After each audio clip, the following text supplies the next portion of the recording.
What's going on, guys? The Comics Kid 2099 here. Welcome to day 212 of the 365-day graphic novel review challenge. Over the last several days, I have been talking about books featuring robots, and yesterday I talked about a Transformers book. Today, I'm going to be talking about another Transformers book. This is Transformers: The War Within, Volume 2, The Dark Ages, written by Simon Furman, with art by Andrew Wildman. This came from Dreamwave Publications, but this particular trade paperback was printed by IDW, and this is a sequel to the first War Within miniseries. And if you'll recall, that miniseries had some problems with it. Specifically, I really didn't understand why this war was being fought between the Autobots and the Decepticons, but I really liked that it was a character piece about Optimus Prime, that we got to see him go from being this nerdy accountant guy to being the general of the Autobots, and everyone gradually looking up to him and respecting his authority as the new Prime of the Autobots. This story has absolutely none of that good stuff and is just more of the bad stuff. This is a gigantic clustercuss that does not make any sense at all. The big thing that The War Within Volume 1 had going for it was that it was a character piece, and that it was about this big war that was being fought between these two factions, but at the end of the day, it was following this one particular character, and you got to see their arc play out during this war. This book does not have that.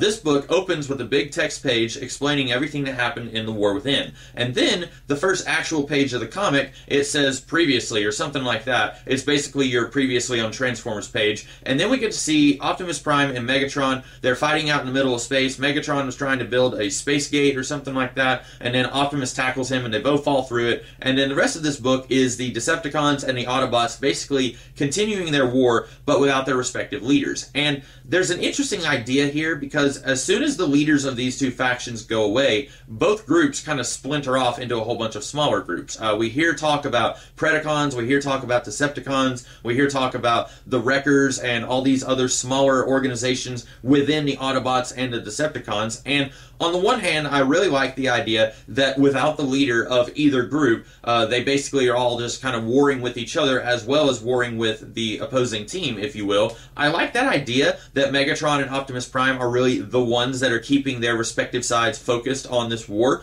I like that idea, but on the other hand, since this series has not been able to explain to me why this war is being fought in the first place, I really didn't need them to make the war even more confusing by adding a whole bunch of other factions to each group. I have no idea what the Decepticons are even about. Now you're going to throw the Predacons in as well. I really didn't need that. I wish that this had done something to explain why this war is being fought. That was a big problem that I had with the first volume.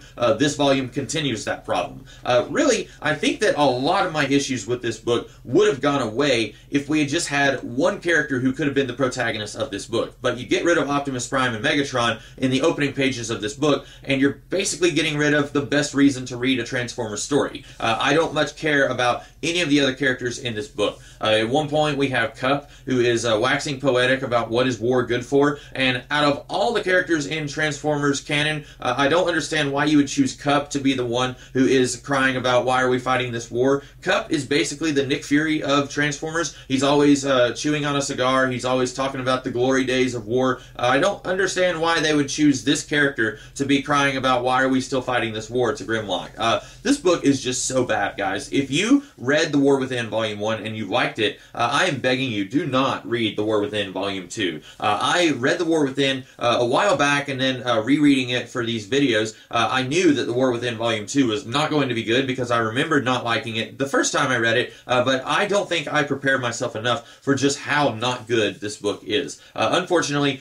this is a very disappointing sequel to The War Within. I don't even know if I would call it a sequel, because it doesn't follow any of the through lines of the first book. Since we're not following Optimus Prime and his character arc from the first book, there's really nothing in this that is a sequel to The War Within, other than it being written by Simon Furman and it being called The War Within Volume 2. So I don't even know why they called this The War Within Volume 2. It could have been Transformers: The Dark Ages, and it would have been fine. It's just another story set before the Transformers take their war to Earth, but it's not really a sequel to The War Within. It doesn't have anything in common with that story. But anyway, don't read this book. Don't buy this book. It's not worth your time and money. So those are my thoughts on The War Within Volume 2. I hope that you guys liked this review, and if you did, be sure to like, share, comment, and subscribe, and I will be back tomorrow with another video. In the meantime, you guys have a great rest of the day. Catch you later.